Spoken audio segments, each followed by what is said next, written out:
Have you ever wanted to be a guest on These Are Their Stories? Tell us your favorite detective team? Spot the Hey, It's That Guy? Enter the These Are Your Stories contest. One lucky listener will be chosen to join us and review a show from TV's most enduring crime franchise. And talk about the real-life story that inspired the show. Go now to lawandorderpodcast.com. Fill out the questionnaire and tell us why you should be our very special guest star. Do you have a Raphael Barba tattoo? Do you write Van Buren fan fiction? Did Ice-T cut you in line at Whole Foods? We'll pick an extra special episode just for you. Enter now for your chance to be part of our elite squad. See our website for details. No purchase necessary. We don't actually sell shit. Sign up now for the These Are Your Stories contest. And if you tell us you love Amaro, you're dead to us.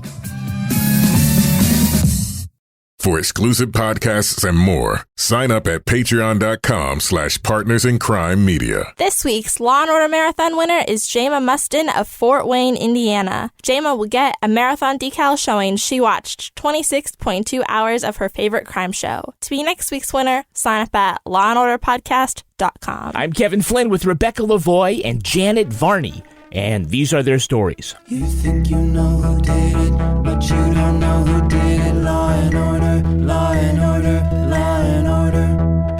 It's no ordinary police procedural, baby. It's the FNOG of police procedurals, baby. Law and order, law and order, law and order, law and order. These are their stories, these are their stories. Welcome to These Are Their Stories, the podcast about network TV's most enduring crime franchise and the real-life cases that inspired their shows. I'm Kevin Flynn. Each podcast will break down an episode from either Criminal Intent, SVU, or Original Recipe. And today we're looking at Special Victims Unit, Season 18, Episode 2, Making a Rapist. You've buried an innocent man, but that's no big deal because he's a criminal. And like I said before, I did my job right then and now. By doing your job right, do you mean framing Sean Roberts again? Objection! Joining me to do just that is true crime author and the host of Crime Writers On and Netflix's You Can't Make This Up podcasts, Rebecca Lavoie. Hello, Rebecca. Thank you for having me back in the closet, Kevin. I appreciate it. Back in the, you mean the studio? The literal closet. Okay. Some people might think something else here. Don't want to force you back in. Rounding out our panel is our very special guest from the JV Club podcast. It's comedian, actress, and Emmy nominee Janet Varney. Hello, Janet. Hello, Kevin and Rebecca. Thank you so much for having me. I am an expert on Law & Order. All things Law & Order. Janet is our very good friend, and we've been dying to have her on. It's such a stretch to say she's our very good friend. She's our aspirationally very good friend. Like, we wish she was our very good friend. It's like our Joe Biden good friend. I'm very comfortable with it. I'm very comfortable with our very good friendship. Don't worry. We met once, and we've basically been glomming onto her ever since. Well, that's showbiz, babe. Yeah. No. Janet, you've been in a lot of great shows. You're the Worst. That's the name of the show, Rebecca, by the way. Stand Against Evil, excuse me. Everybody does it, no problem. But your biggest hit is probably as the voice of Cora in the animated fantasy series The Legend of Korra. Did you have any idea getting into it as far as like fans being obsessed or resenting that the characters from the original Airbender aren't in the series? And oh my God, by the way, she had like a Serena Sutherland kind of exit there where, oh no, is Cora this cartoon character? Is she queer? And like all the nuttiness, did you know that was going to happen? No, I didn't. I found out, the casting director at Nickelodeon took me aside, I think one of the first days that we recorded the first season, and said, she really took a moment to like pull me aside and I think she put her hands on my shoulders and was like, "Are you ready for your life to change?" Wow. And I was like, I've heard that a few times, and I've only lived here a few years, and it never changes, Sarah. It never changes. Imagine if you'd been the mother on How I Met Your Mother. That would have been amazing, because Janet was on How I Met Your Mother. That's right. Yes. She was one of the many girlfriends who was not the mother. I definitely was not the mother. 100% was not the mother. But then she was right. Then it did. Then drastically things did kind of change. But yeah, when we met you in Nashville, Taylor Quimby, who does the theme music to the show, met you and totally geeked the fuck out. Yes. And I was embarrassed for him. I'm sorry, Janet. No, I'm just kidding. I wasn't Except that you know that I'm such a true crime podcast fan, very specific, I should say podcasts that I think are of quality. And there are many that I don't think are of quality, but I'm such a huge fan of the ones that I love. And so the fact that there was anything that made me cool to your whole gang was very, very exciting. I've been exploiting that ever since. Rebecca, did you know also part of the voice cast for Legend of Korra was the great J.K. Simmons? You're kidding. Yeah. And who is he in Law & Order? He's Skoda. Very good, Kevin. Anytime I can drop the clip. Let's do that. Janet, of all the Law & Order franchises, which two cops are your favorite detective team? Favorite Law & Order detective team. If I could name the character names of any of the cops, I promise you I would just pick those. If you just want to rattle off some actors who have appeared in some SVUs, I love Chris Maloney as an actor, and he's a really fun guy in real life. That's the most I have to offer. What I've realized is what I can offer you for this episode is I can try to drop as many names of people I've met or know or have worked with as possible as some sort of recompense for not being able to reference the show really at all in any other way. You thought you were going to get hate on Twitter for Korra. You're totally going to get hate from the Law & Order stands. She won't. She won't? Only if it won't be as bad as if we were doing a Criminal Intent and D'Onofrio happened to get wind of the fact that we had someone on who'd never seen the show. He'd be very upset about it. D'Onofrio. He's tweeted about our podcast. He does not like it.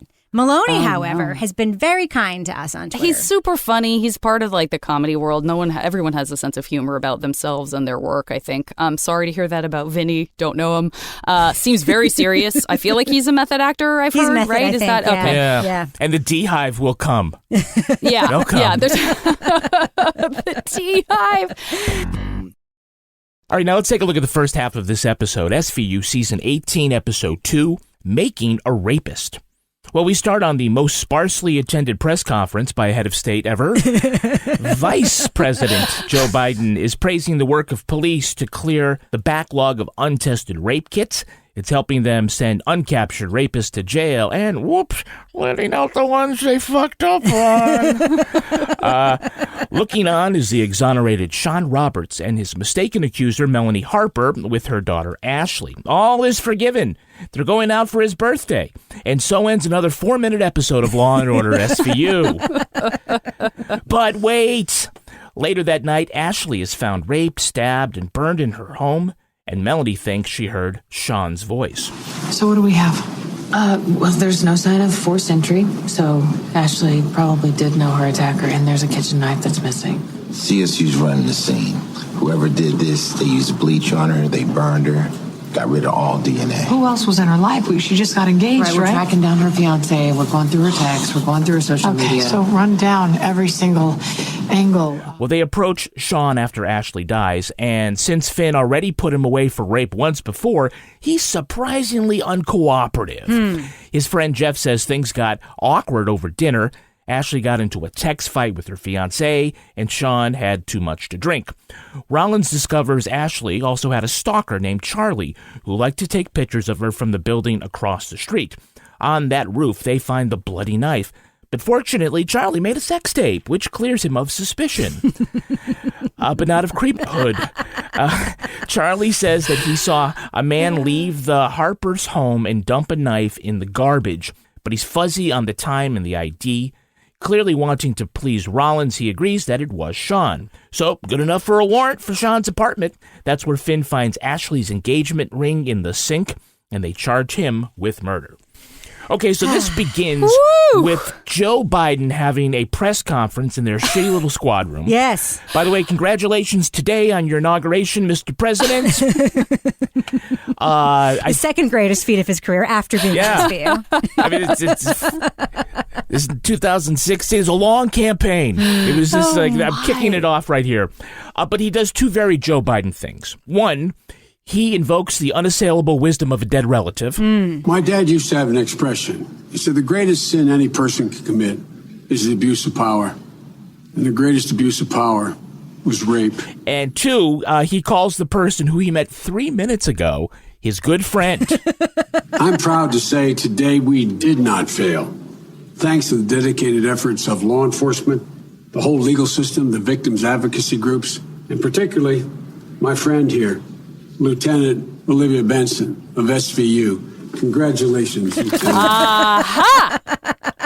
So yours was a callback. Like you called back to a thing we hadn't yet spoken of. This is like time travel. I'm impressed. It's an amateur hour, Varney. I don't know. I live in a fantasy world where Joe Biden and Olivia Benson are actually good friends. That's the world I choose to live in. Like, she just calls him up and is like, hello, Joe. They're texting each other. Yeah, it's like, want to go get some ice cream? Exactly. Little Leslie Knope action. And then he sniffs her hair.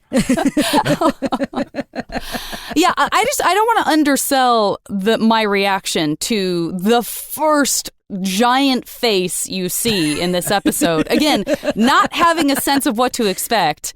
I was like, I gasped. I was like, what? Like, am I watching the right thing? What's happening? I couldn't. I mean, I know politicians make appearances on stuff, but somehow, like, the cognitive dissonance of, and then, of course, I was like, oh, okay, this makes sense. Like, the timing of this, of course, this episode makes sense, but I had to have, like, a real reckoning with myself. Like, is he often on this show? Like, what's happening? When was it? I had to go back and go, when was this filmed? Was he still the VP? Was he not the VP anymore? He was, yeah. Like, where does this fall in his vice presidency is not something you usually have to think about when you're watching an actor on Law and Order, right? To be like, when did this fall in his vice presidency of the United States of America? So Ashley says that she's inviting Sean to her wedding. We're looking forward to the next chapter. And my mother and I want to make amends, have Sean in our lives. I'm getting married next month. I've invited Sean to the wedding.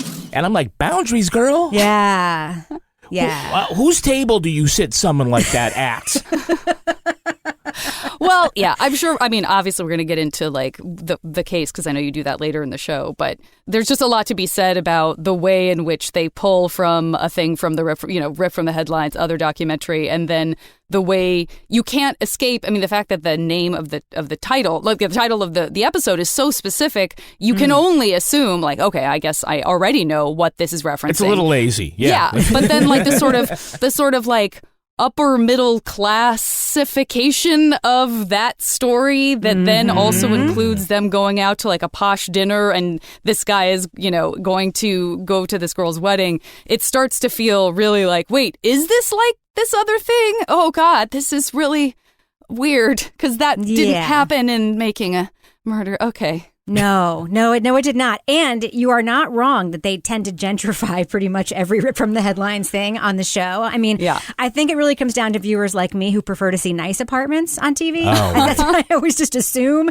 I know that sounds awful, but it's very aspirational, Opposed to a Manhattan junkyard. Exactly. Yeah. Exactly. There's a lot of that on the original recipe, Law and Order. Yeah. Did you notice that when Ashley died, the doctor came over and just did a little Yeah. I mean, he didn't even say anything. We all know. Yeah. She might have left thinking like she's okay. We don't know how she interprets various facial expressions. It wasn't even like a big head shake. It was just a little, I don't want to interrupt you guys. You're talking, but I'm just going to get... I feel rude. Your daughter's dead. I do feel very rude about that, though. I have a question. Just wait. I have a logistical question, okay? So she says she thought she heard his voice, right? Sean's voice in the home, yeah. And yet we hear at the crime scene, and of course we're not minimizing this, but it is a fake crime on a fake show, right? So all of these things happened to this poor girl. She was burned. Girl was raped, strangled, stabbed, doused in bleach, burned. Oh, dude. All she heard was his voice? Like there were no other sounds? Oh, my God, yeah. This house? The list of things that you find, I mean, that felt like parody to me, again, because I didn't know what to expect. But the fact that it's such a drastic, quick cut from... Okay, yeah, now how do you feel about it, Ice-T? I guess you're the one who put him away, which for some reason I didn't get until she was asking him about his feelings about all of this. And then they just immediately cut to the girl you just saw talking about her wedding has been raped, strangled, stabbed, doused in bleach and burned. And so then I started playing the game of like, what else? Like, and then what else? So then I was like, and then vacuumed, bagged, zested, spiced, blended, poured, and flushed. Like, that's grim. It's like a Blue Apron recipe for murder. That's right. That's exactly right. Add salt and pepper to taste. The perpetrator must have like an armful of things. He's like, I got to put the matches down because I got a big thing of bleach. I know. Yeah. He stopped at the bodega on the way to the house to pick up the supplies. Oh, that was grim. Very grim. Well, we do find out that Sean is suing Finn and the city for $30 million. And he and Rollins knock on his door. You want to talk to me? You don't think that do I need a lawyer? Why would you need a lawyer? Anytime you talk to the cops, you need a lawyer. That's what you taught me. And he's like, well, last time I talked to you, you sent me away for a crime I didn't commit. So what I really need is a better lawyer. I will never diss anyone on this show for asking for a lawyer. No way. I mean, no way. That's what you should do, even if you did murder someone. Do that. Always. Yeah. That's definitely a listening to crime podcast 101 that has become very clear to me. It became very clear very quickly. I don't want to gloss over one of my favorite lines in the episode, which is Ice-T saying, "This guy's got 30 million reasons not to leave town." Because I now know that $1 equals one reason. So, like, that's not a very expensive reason. You know what I mean? If you think like your reason to stay in town is $1, like he has one reason to stay in town, $1. Like, that doesn't really, but I get that's for dramatic effect, but I enjoy it. I feel like, okay, I know the math on that. All right, let's look at our cast. Who is playing Vice President Joe Biden? Any guesses? Fred Thompson. Yes. Well, that would be future President Joseph R. Biden. When the victim isn't believed, when she goes through the invasive process of having a rape kit put together and then is stuck on a shelf somewhere, and then the rape kit is never, ever tested, we fail. We fail her. We fail so many women. 1 Law & Order appearance, 2 Parks and Rec appearances. He made his television acting debut in 1992 on Where in the World is Carmen Sandiego? Shut it. Oh, wow. Huh. Okay, we do have a Hey, It's That Guy. No. Hey, it's that guy. Can you give me the name of the actor playing exonerated rapist Sean Roberts? I want to thank everyone who tested the kits. I've only been out of prison for a month, but it already feels like a second chance at life. I bear no ill will towards Melanie Harper. She's as much a victim as I am in this. Rebecca, I know you want this one. Penis breath.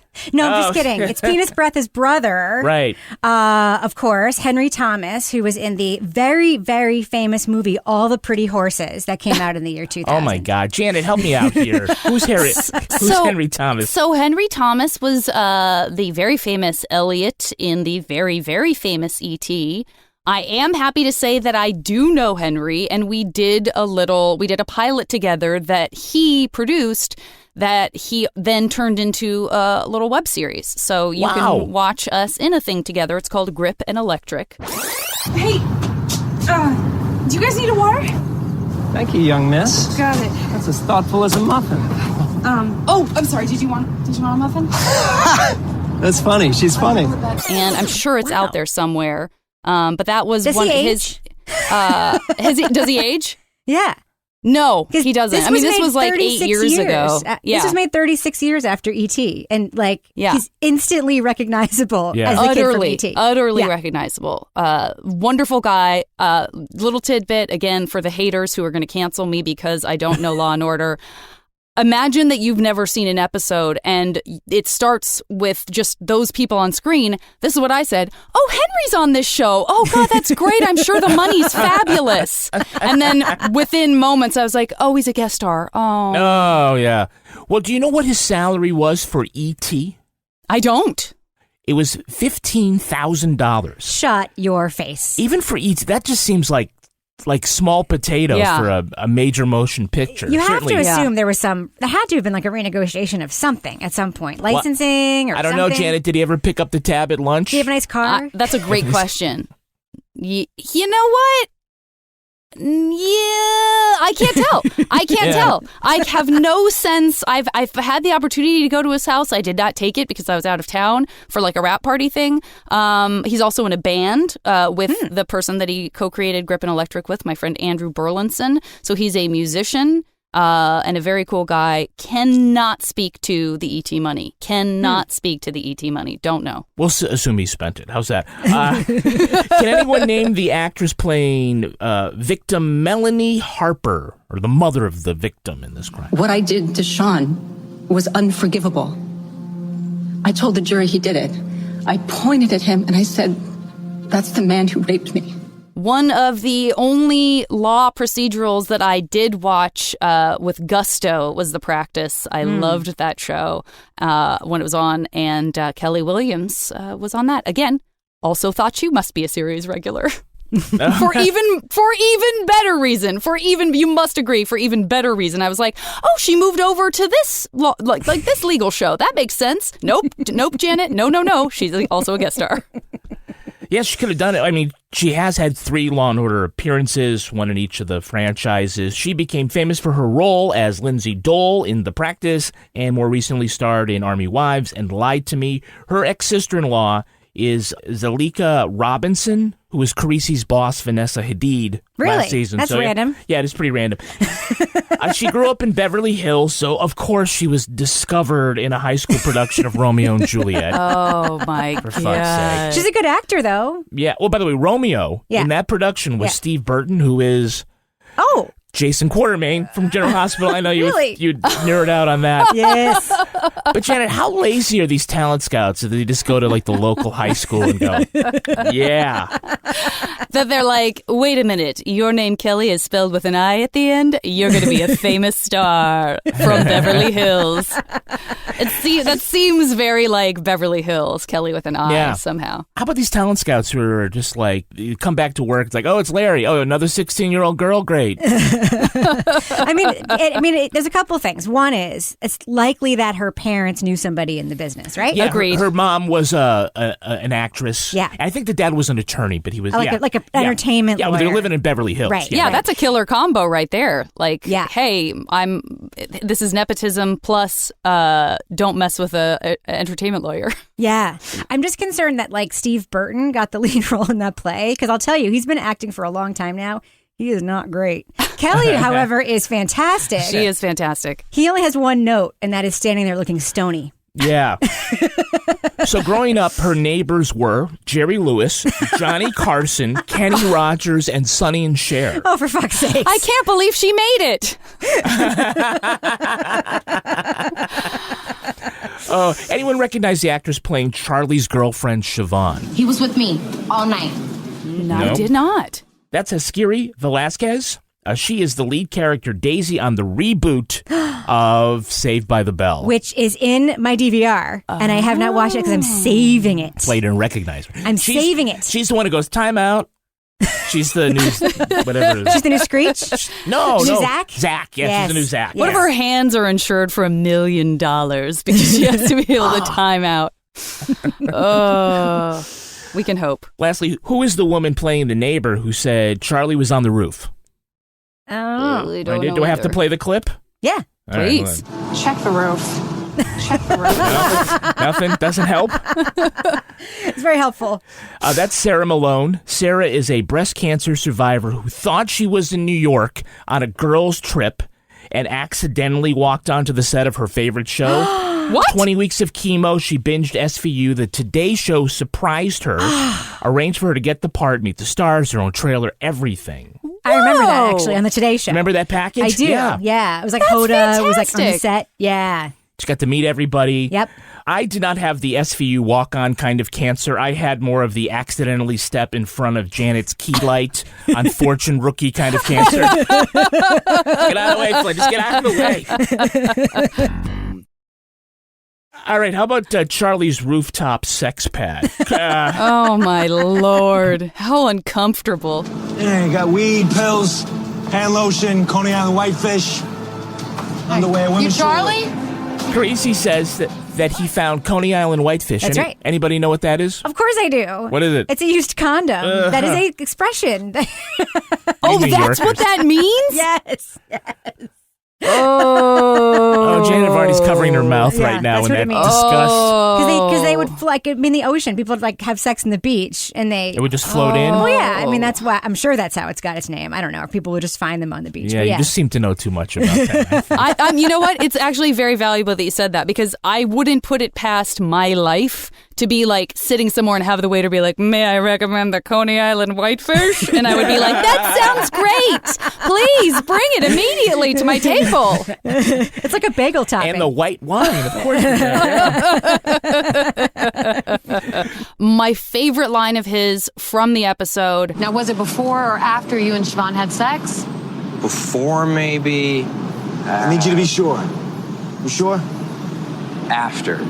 It was after. I'm not good with times, befores and afters like that. I'm not very good with times, befores and afters. I just thought it was like an amazing weirdo line. I'm not very good with befores and afters, guys. I'm just not good with them. You know, befores and afters. I'm good at durings. Exactly. I have so many questions for Siobhan. I really do. About what she sees in this How did you meet? Yes. Why are you having sex with him? What is the matter with you? Because she seems fine. She was like, oh, we have an alibi. Boom. She seems fine. Her You're hair right. is really good. She's very sharp. He's just like, I mean, maybe she's just, just wants a little piece on the roof. I don't know. So after Benson checks out Charlie's alibi, she pulls Carisi and Rollins out of that interrogation. They were like, Lieutenant, he was just about to confess. Great. Except he didn't do it. He was just about to confess. Jesus Christ, have you guys learned nothing? No, they've learned nothing. This guy was about to confess to a crime he didn't commit. They've literally learned nothing. Yeah. They learned nothing. Yeah. Yeah. Yeah, Joe Biden would have been very disappointed to see that happen. He could be like the angel that appears on someone's shoulder. Like, what would Joe Biden do? Don't do it. Don't. Why is he a ghost? Why is he from A Christmas Carol? Never mind. We are once again visited by expert computer hacker Amanda Rollins in this episode, which I always appreciate when they highlight her tech skills. She knows how to turn on a PowerPoint, and she knows how to find a hidden DM. Ashley got a private DM from a guy named Charlie Dobkins. She told him to stop looking in her window and being creepy. You go, Amanda. Yeah. Am I crazy, or is using a serrated knife kind of an unusual murder weapon? That really stuck out to me. It's like a bread knife. It's like we used to cut a bagel. Yeah. Exactly. That was weird. Like, oh, okay. All your choices, you pick something that has little tiny, tiny teeth on it that you really have to use as a saw instead of just a stab. Weird choice. The bleach wasn't enough. It's like I have to. Yeah. I have to. Carve. Yes. Yes. Well, like the bagel, you could start on one side and go slide all the way. All the way around. That's right. That's right. That's dark, man. It's dark. Yep. Janet Varney. They get to Sean's apartment and they're there for about 60 seconds. And Finn comes out with this ring that he found in the sink. Got something. Looks like Ashley's diamond ring. Found it in the sink drain. First off, on the checklist, is that the first thing you do is you go and look in the sink? Stick a pencil for evidence in a murder? Yeah. And he pulled it out with a pencil, which, by the way, is a straight thing. And there's a little circular ring. And Janet, are you getting what I'm getting at? I'm picking up what you're laying down. And also, who uses a pencil? I just don't feel like that's something people carry around with them anymore. Yeah. Yeah, it's suspect. Listen, I get why there's suspicion around him finding the ring, everybody. It reminds me of a certain set of keys behind someone's side table in a certain something this may have been very loosely based on. Yes. Set of spare keys to boot. Yeah. Round key, straight pencil. I mean, I've spent 2 hours trying to pull a hairball out, and I don't. I know. Floop. Which you probably could do with a pencil. Probably could do that with a pencil. All right, now let's take a look at the second half of this episode. Engagement ring in the sink, blood on its shoes, open and shut case, right? I'm sure there's a reasonable explanation. There is. Detective Tutuola. He's a defendant in Sean's civil suit. He's the one who found the ring, correct? A frame-up? Really? That's your defenseless? I hope you're getting a discount because your attorney isn't even trying. Sean is not a murderer or a rapist. He's never even committed a crime. At trial, Barba puts an expert witness on the stand who says, well, if you were wrongly convicted, raped in prison, and then you get out, well, you're totally going to fucking kill somebody. Charlie confidently testifies that he saw Sean, but on cross, he admits he was just trying to make the purty blonde detective happy. In the gallery, Rollins turns to Liv, and she's like, bitch, do not even look at me right now. Finn has to defend himself for wrongfully charging Sean of rape 16 years ago, to which he was like, honest mistake. With the trial in the balance, Barbara wants Melanie to testify. She refuses because she was wrong about Sean the last time. He compels her testimony, but she won't stand by her original statement that she heard Sean in the house. So, Barbara says, well, Mrs. Harper, you sent Sean to prison. That's where he learned how to rape, and that's why he attacked Ashley. So basically, you killed her herself. After succumbing to this sharp Vulcan logic, Melanie says, yes, it was Sean that she heard before the attack. His prospects fading, Sean agrees to a 15-year plea deal. He says the night was going so well until Ashley laughed at him. So, bitch had it coming. This is the act that I call, it's nobody's fault, it's everybody's fault. Yes. So we'll get to the victim blaming, but there's this subplot first about how Finn was the one who arrested him. Right. The DA put Sean away for 16 years, not me. I did my job. I did it right then. I did it right this time, too. And even in front of Joe Biden, he's like, hey, I'm just glad that they got it right. Right. Meaning, I don't give a shit that I got it wrong. Right. He literally says, I didn't put him in prison. I just arrested him. Yeah. He says that. Yeah. So what did you do with him after you arrested him? Did you let him sit in your car and have an ice cream? No, you probably put him in that stupid little cell and then he never went home again. Zero accountability. Yeah, so even later on, Finn says, hey, the jury convicted him. Right. I mean, it's truly, if wrongful convictions are an example of the system breaking down everywhere, right, it shouldn't absolve everybody of their mistakes or their culpability in this act, right? Everybody knows, who's listened to True Crime Podcast and Colin Miller, that a jury is likely to believe someone is guilty if they have been arrested. Correct. So for him to say, there has to be some reason he was arrested, that is a way that juries think. So it's been shown that's why people who don't get bail are more likely to get convicted, because he wouldn't be in jail if he didn't do something wrong. That's the thinking. So I call bullshit on that one, Finn. Bullshit. Yeah, it's a really, really good depiction of that horrible loop. Exactly what you're saying. I just arrested him, a jury convicted him, and then the prosecutor's like, well, I didn't arrest him or convict him, I just laid the facts down. And then the jury gets to be like, well, I didn't arrest him, he was taken to trial. We just did what we felt like the prosecutor wanted us to do. And you're right, everybody's hands are clean. Oh, well. It's obviously the victim's fault. Yes. For clearly saying the wrong guy. Yes. Yeah, it's all her fault.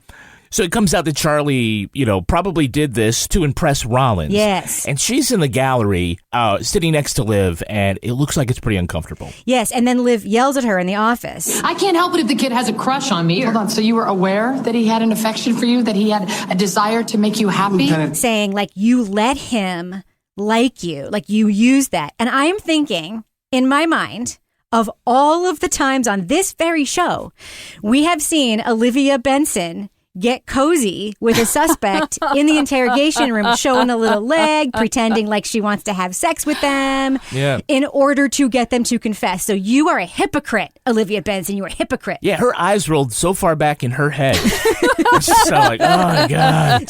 She's always doing this. She'll just say something as just a truth. And you're like, I've been watching this show for a long time. She always says, there's never been a rape suspect that's regretted testifying against their rapist. And I'm like, have you not watched your own show? It happens all the time. Why did you make me testify? I can't believe I did that. It happens all the time. Oh, those poor writers. They must just be like, we've written so many episodes. We can't be expected to remember what the characters have said and done in past episodes. It's just a lot. It's a lot. Don't they know there's the internet? Yeah. Because people, the wiki community has got all that down. I have another question. Yeah. Every cop from the squad was in the courtrum. Do they not have other work? There's nothing else going on.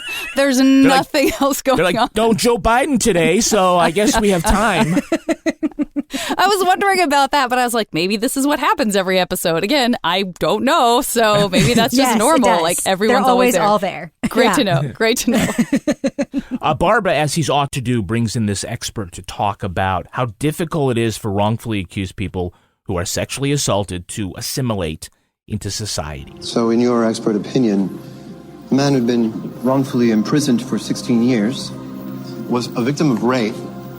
What is the likelihood that someone like this would be able to live a normal, law-abiding life upon release?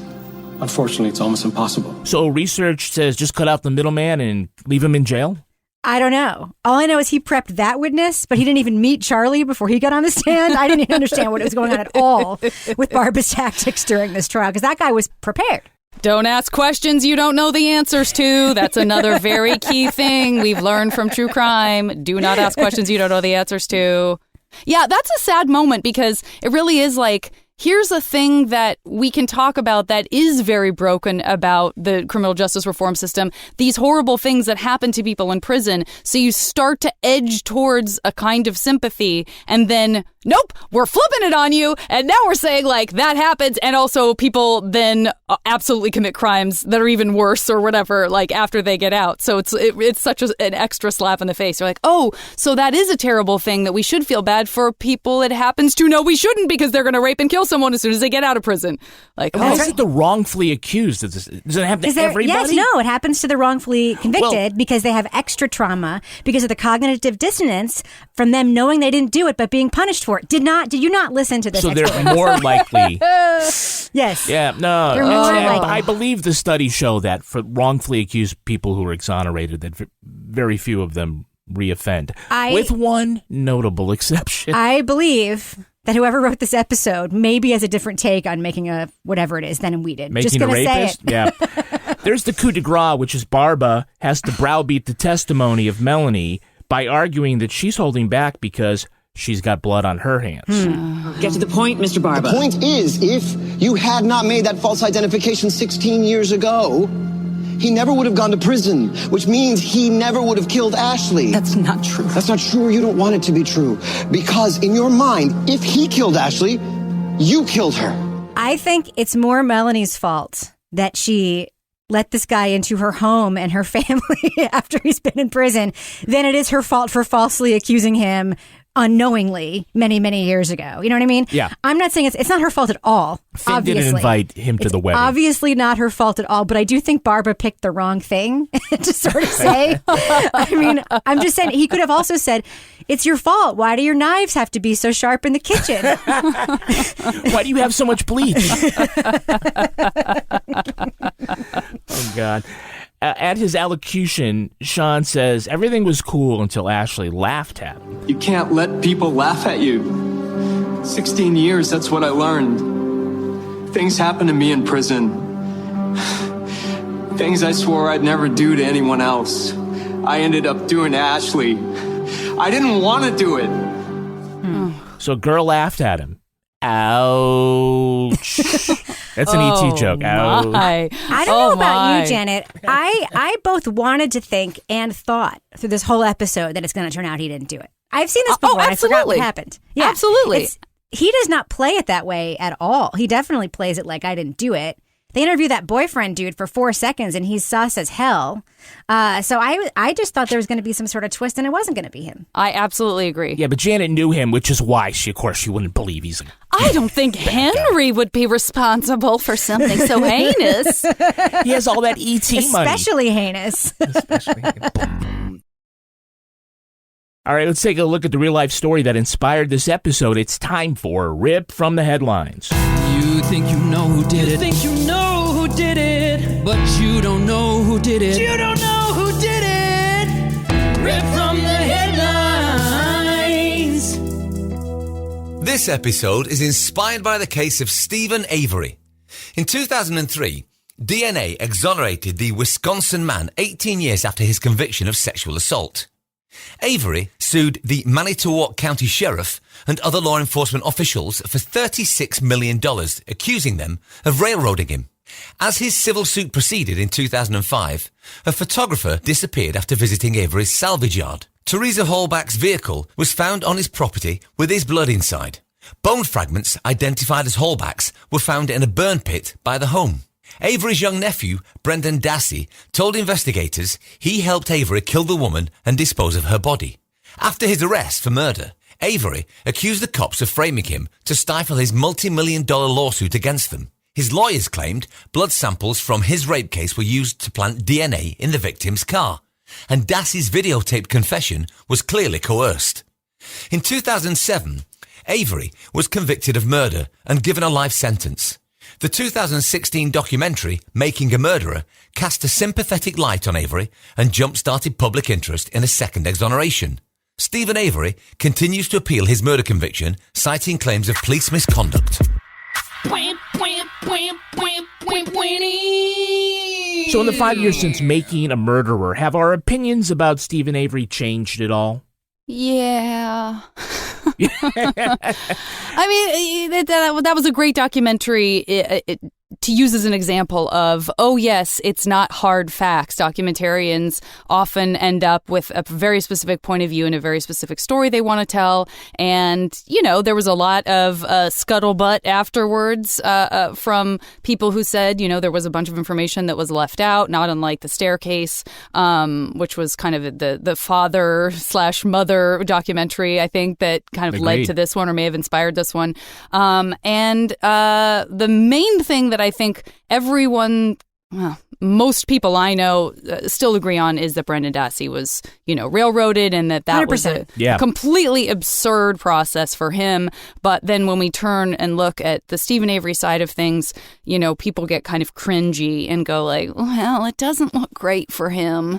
But Kathleen, and then when they did the pickup episodes, and Kathleen Zellner said 50 different things that could have happened so quickly and in no particular order that I'm still not sure what the argument is against him having done it. I'm not totally clear, but that's also what she does. So yeah. I don't think he did it. You don't think he did it? Okay. I don't think he did it. I don't think he's. I have a very mean reason for not thinking he did it. Okay. He's not smart enough. Unlike Charlie. So you say he's not smart enough? He honestly, in every scene in which he's answering questions or talking, I think lacks the reflexive smartness you have to be a good enough liar and make up this big thing. I really think so. I think that whole family has lead poisoning from living in that junkyard. I really do. And I think, that's why I don't think he did it. That sounds mean, but that's the main reason why I don't think he did it. I think he lacks the brain power to lie. Power like a fox. One thing I found troubling about the documentary was the insinuation of wrongdoing by Teresa's ex-boyfriend. Yeah. Which they kind of left in there. They didn't do anything explicitly libelous, but they did put him in the frame just a little too long. I agree. So that people start thinking, right? You mean because he deleted the voicemails on her phone? Which is weird. Yeah. Just saying that's weird. Just going to say that's weird. Isn't it weird? There's a lot of things that are weird. This case is Wisconsin. The thing about this case is both things can be true. He could be guilty and the police could have framed him. It happens all the time where cops think someone did it and they just make up shit to make that conviction happen. Yeah. Yes. If he did it, those cops are bad. We know that from all the things that they've done. And those that defense investigator guy, man, these people are bad. So it could be true that he did it and they framed him. Both things can be true. It could be true that there's literally no protagonist in this story except Brendan Dassey. Yes, Brendan Dassey. Except Brendan Dassey. Oh, man. They should have made it about him. I mean, he could have had his own thing. It is criminal what they did to that boy. Yeah. Well, that's why I think Making a Murderer 2, the strongest stuff was the Brendan Dassey appeal and how heartbreaking it was that appeals court. And I think about this all the time. It seemed like the rationale by that panel of judges was, well, he confessed and he was correct when he said where the evidence was. Yeah. And to me, that's sort of not conceding that fact. It says, well, only somebody who is innocent can have their constitutional rights violated. Yeah. Yeah. But if you did it, well, it's okay. You don't have any more rights. Yeah. I was really troubled by that. Yeah. It's terrifying because it's such a simplistic set of reasons that's the kind of thing that, I hear Colin Miller's voice in my head saying, you're setting a precedent where people all over the United States can point to that and say, yeah, I mean, if you confess to something, you clearly did it. And that's well, that's the whole point of false confessions. That's the entire point of the problem. So it is scary. Avery's new attorney now is Kathleen Zellner, who Toby Ball calls a mixture of no nonsense and all nonsense.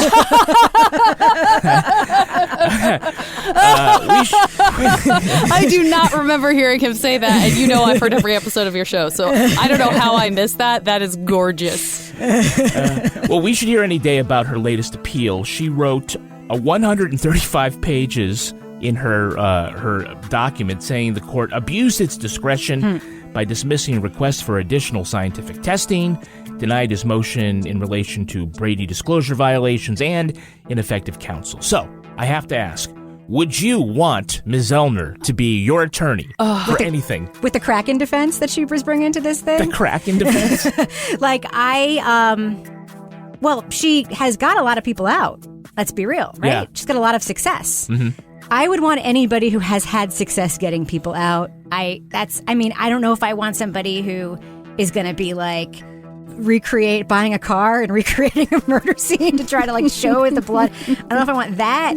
But anyone that could get me out, I would probably take. It's a great question. I agree with Rebecca. I think the hard thing to know is she really doing that stuff when a documentary crew is not focusing on what her work is? She's representing Sandy Melgar, who's one of Bob Ruff's seasons, and a clearly innocent woman who is in prison for the murder of her husband. And I had the same knee-jerk response when I found out that she was representing Sandy. I thought, maybe this is amazing and maybe this is terrible. Like, I'm just not sure. And it might be as simple as, and I agree with you, if somebody has a great track record, of course you would lean towards, please represent me. Anytime I feel like the media is involved, there's the opposing force of like, screw you, Kathleen Zellner. The media's got their eyes on this and I hate you for it. So you feel like there's a risk there because it seems like the more in the spotlight something is, the more cops and prosecutors double down. Like, you're not going to make us look stupid. We're not going to admit we did anything wrong. So it kind of could go either way. But ultimately, would I choose to have her? I guess.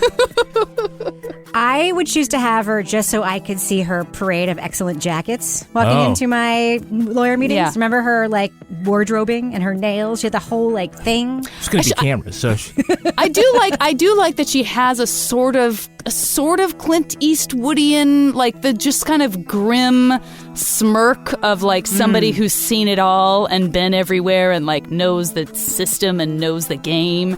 There is something very appealing about being that kind of person. I would take her as a divorce attorney. 100%. 100%. Talk about a bloodbath. Hey, that's going to do it for us. We want to thank our very special guest, Janet Varney. Janet, where can our listeners follow you online?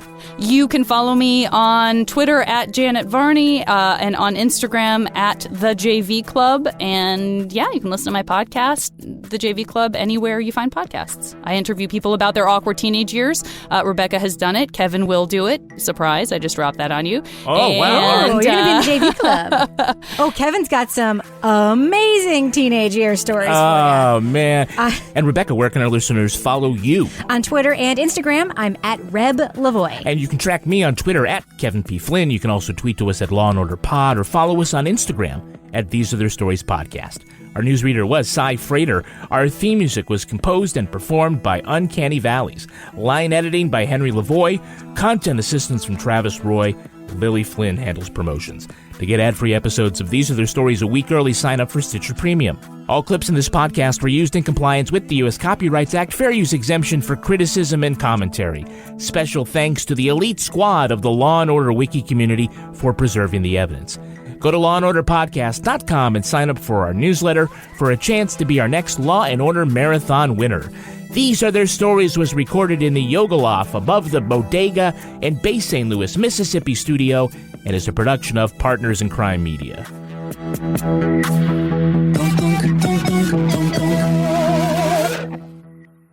Partners in Crime Media.